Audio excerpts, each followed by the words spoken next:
Aircraft propulsion is a fascinating topic. There are many types of engine and propulsion systems.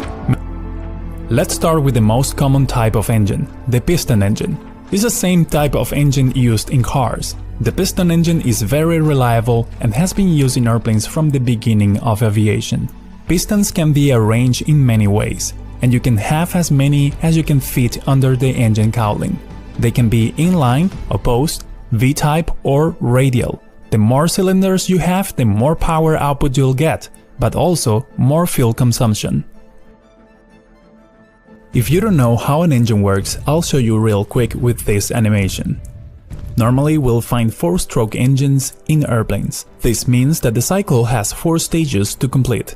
The mixture of fuel and air goes into the cylinder, and then the intake valve closes. The piston goes up and compresses this mixture.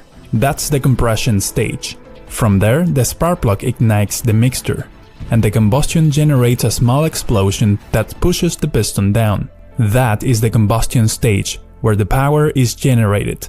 The last stage is the exhaust, in which the exhaust valve opens and the residual gases exits the cylinder. Then the process repeats.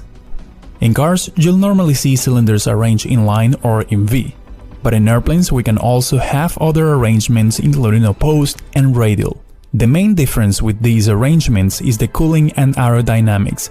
See how a radial engine is exposing all the cylinders directly to the airflow.